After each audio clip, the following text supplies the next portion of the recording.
சிம்மம் ராசி நேயர்களுக்கு இந்த சனி பயிற்சி எப்படி இருக்கு சார்? சிம்மராசிக்காரர்களை பொறுத்த வரைக்கும், அதாவது நம்மளெல்லாம் சும்மாவே செய்வான். இந்த ஆள் வேற இவர் கையில் அஷ்டம சனியாக வேற வந்துட்டார்.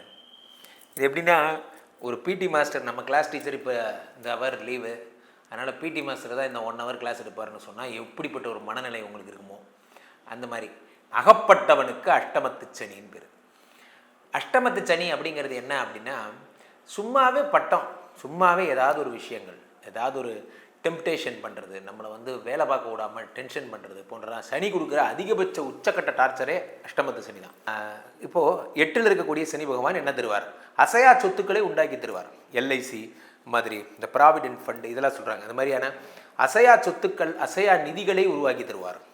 8ல் இருக்கக்கூடிய சனி பகவான் 8, 9, 10 பார்க்குறார். 10 பார்க்கும்போது தொழிலை உண்டாக்கி தருவார். தொழில், நான் சும்மா இருந்தேன் சார், எனக்குன்னு ஒரு வாய்ப்பு உண்டாக்கி தந்தாங்க, அந்த வாய்ப்பு. அஷ்டம சனி கஷ்டப்படுத்துங்கிறீங்க, அப்புறம் தொழிலுங்கிறீங்க. அஷ்டம சனி கஷ்டப்படுத்துவார். எப்படின்னா, நீங்கள் நடந்து போகும்போது மட்டும்தான் செருப்பு பிஞ்சிரும் சார். நீங்கள் போய் அம்பத்தூரில் போய் நிற்கிறீங்க, பூந்தமல்லி போகணும், 65Bக்காக வெயிட் பண்ணுறீங்கன்னு வச்சிங்க. ஒரு பஸ்ஸு கூட வராது. நீங்கள் வெறுப்பாய் கடைசியாக ஒரு ஆட்டோவில் ஏறி 100 ரூபா தண்டம் போ அப்படின்னு உட்காந்து நீங்கள் கிளம்புறீங்க.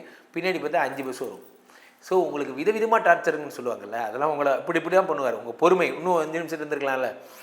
இந்த மாதிரி பொறுமையை தூண்டுறது, உங்களை வைக்கிற டெஸ்ட்டு ஃபுல்லாகவே உங்கள் ஒரு கட்டத்தில் நீங்கள் வெறுத்து போய் அட போடா அப்படின்னு காலில் விழுந்துருவீங்க. நல்லா புரிஞ்சிங்க.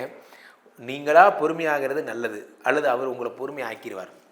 நான் எடுத்துக்காட்டாக இருக்க விரும்பினேன், மற்றவர் என்னை எடுத்து காட்டி விட்டார் அப்படிங்கிற மாதிரி நிகழ்ச்சிகள் நடக்கும். அஷ்டம சனி உங்களை செக் பண்ணுவார், உங்கள் நேர்மையை செக் பண்ணுவார்.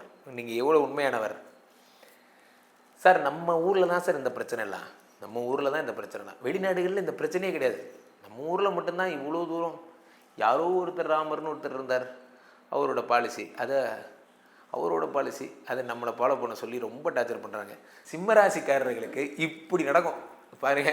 அப்போ எவனாவது ஒருத்தர் ஒரு உதவி கேட்குறான், ஒரு ஃபோனு கேட்குறான், முடியாது, என்கிட்ட இல்லை, 1 ரூபா 5 பைசா கூட இல்லை, எதுவுமே இல்லைன்றீங்க.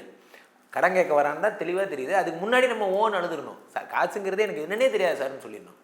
ஸோ இந்த கதையை நான் சொல்லும் போதெல்லாம் உங்களுக்கு இந்த கதை ஞாபகம் வரணும். ஒரு மனிதன் எப்படிலாம் திருடப்பட்டான் அப்படிங்கிறது தான் இந்த கதை. சிம்மராசிக்காரர்களுக்கு உங்களுடைய பணம் திருடப்படும் இப்படிலாம் விதவிதமாக. So be careful on your money. கஷ்டப்பட்டு சேர்த்தன காசே வச்சுக்காதீங்க. ஹமாரா பாரத்தில் டிஜிட்டல் இந்தியா இது. டிங் டிங் காசு போட்டிங்கன்னா டிங் டிங், அவ்வளோதான். ஸோ காசே வச்சுக்காதீங்க. அது வரைக்கும் சிறப்பு. சிம்மராசிக்காரர்களுக்கு எவ்வளோ மார்க் கொடுத்துடலாம்?